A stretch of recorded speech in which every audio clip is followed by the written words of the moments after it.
Hola, somos el grupo número 3 y le vamos a explicar sobre la estructura de mercado en una competencia monopolista y oligopolio.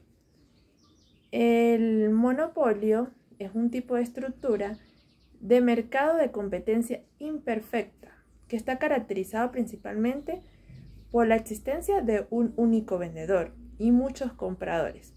Este tipo de mercado se asocia normalmente a barreras tanto de entrada como de salida. Son estas las características que proporcionalmente el monopolista le da la habilidad de fijar los precios con la única limitación de la disposición a pagar del consumidor. Por ello, los monopolios, el vendedor es un formador de precios y los consumidores son los tomadores de precios. Tenemos los supuestos de monopolio. Son los supuestos del modelo de monopolio de oferta, donde existe una sola empresa, donde el producto es homogéneo y no existen sustitutivos muy cercanos de su producto, donde también existen barreras a la entrada en dicho mercado y maximiza el beneficio de periodo a periodo. No hay una intervención gubernamental alguna. Como también el monopolista tiene conocimiento perfecto de las condiciones de mercado. También además existen unas barreras donde el supuesto relevante de este mercado viene dado ¿por qué? Por barreras de entrada y barreras de salida. La razón por la que existe el monopolio se encuentra en que otras empresas no les resulta conveniente o posible entrar al mercado, y esto es debido a la existencia de impedimentos legales o tecnológicos, o también en algunos casos por la creación de barreras de entrada. Tenemos también barreras técnicas, legales. Por otro lado, vamos a explicar brevemente las barreras técnicas. Se dice que la tecnología de producción me va a permitir que una empresa le resulte rentable expulsar a otras de la industria, bajando tanto el precio y haciendo la más costosa la instalación de una planta o simplemente más costoso el transporte y la importación del bien al mercado local desde otras regiones o ciudades. Tenemos, por otro lado, las barreras legales, donde vienen asociadas al establecimiento de una normativa que está dictada por la autoridad que impide a otras empresas acceder al mercado. Esta normativa va a conceder o está concedida, se justifica por diversas razones. Las más comunes están asociadas a la innovación o también a las razones políticas. Muchas gracias. Continuando con el tema. ¿Por qué surgen los monopolios?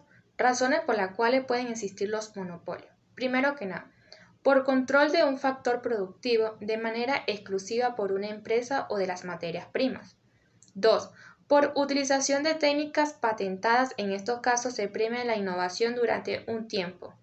Una patente es un monopolio temporal, por el derecho que se le confiere al inventor de producción exclusiva.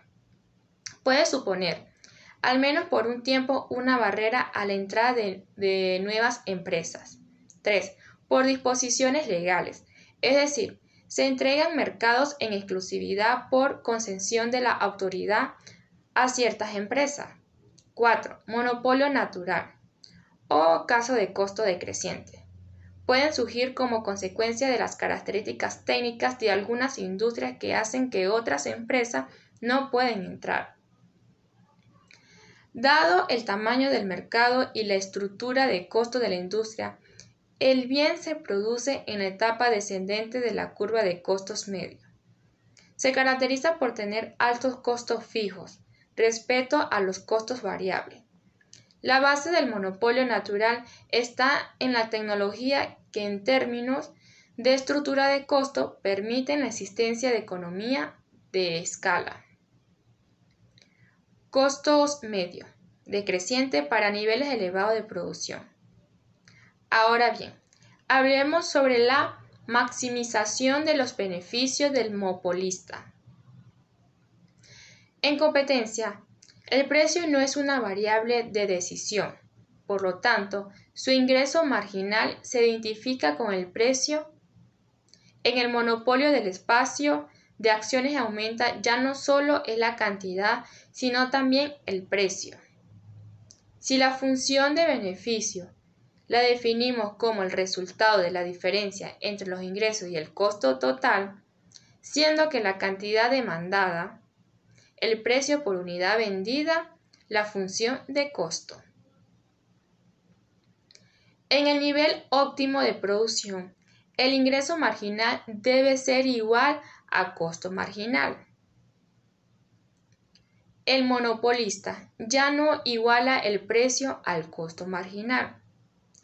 De hecho, al actuar sobre el precio o sobre la cantidad afectada, los ingresos totales en dos sentidos. En el primer sentido, ¿verdad? Va a afectar los ingresos aumentan en la cuantía percibida por la unidad adicional vendida, es decir, por el aumento del precio. Un segundo efecto, ¿verdad? Sería, pero al subir el precio, los ingresos se ven reducidos en proporción a la disminución de la cantidad. Recordemos que en términos de optimización, esta condición de igualdad dependiente es una condición necesaria, pero no suficiente, debiendo verificar la condición de segundo orden para un punto máximo. Es decir, se requiere que, si examinamos estas condiciones de primer y segundo orden, podemos notar que el monopolista decide aumentar su producción. Hay dos efectos en los beneficios. Primero que nada, por un lado, vende más y obtiene un ingreso. Por el otro lado, que sería el segundo, presiona a la baja el precio de venta con la que todas las unidades que vende se vende a precio más bajo. Muchas gracias. Con ustedes, María Márquez.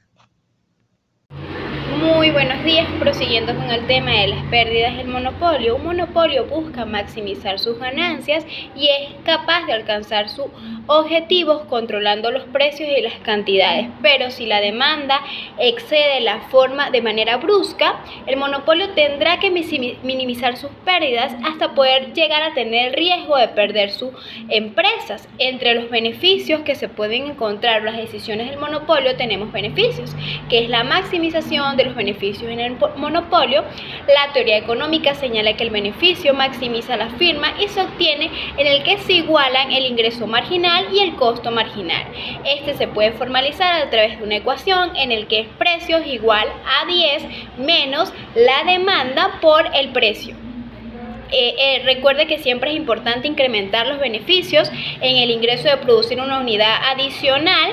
También es importante que existan pérdidas en el monopolio, como anteriormente mencioné. Es importante recalcar que si el precio excede en el costo de variable del promedio, pero que es menor al costo promedio total, el monopolista producirá costos de pérdida. Si el precio excede al costo promedio total, y el monopolista obtendrá un beneficio, y a lo largo del plazo el monopolista ganará beneficios económicos positivos que cerrarán teniendo una pérdida.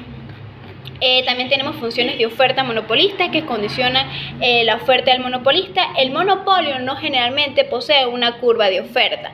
Sin embargo, el monopolista tiene un precio o decisor que fija el precio y la cantidad a producir para luego ser vendido. El poder del mercado, que es la capacidad de influir en el precio del mercado, y la cantidad que ofrece el monopolista está relacionado con una curva de demanda según esta será tomada por la decisión de maximizar sus beneficios. Los costos sociales del monopolio viene determinado por su parte a el costo marginal de producción entre la constante demanda lineal.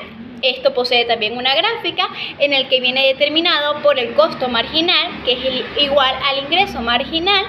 Aunque este último puede variarse en el precio del monopolio, el monopolio genera una ganancia adicional por encima de la ganancia total de su competencia, viene determinada también por el precio por la constante de reducción del bienestar.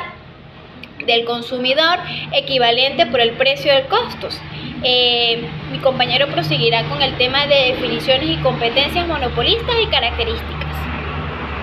Bueno, continuando con el tema, la definición de la competencia monopolística y sus características nos habla de que la característica monopolística es un tipo de competencia imperfecta donde existen muchos vendedores u ofertantes de productos similares pero no homogéneos. Estos vendedores tienen cierto poder para influir sobre el precio de su producto, pero no como tal en el mercado. La competencia perfecta y la monopolística se parecen en algunos aspectos, como la gran participación de vendedores o la facilidad de entrada o salida del mercado. Esta se aleja de la competencia perfecta porque los productos se pueden diferenciar entre sí, lo que hace que los vendedores o empresas puedan fijar sus propios precios en función a algunas características diferenciadoras, no siendo precios aceptantes, como ocurre en competencias perfectas, que esto va regido por la ley de la oferta y la demanda.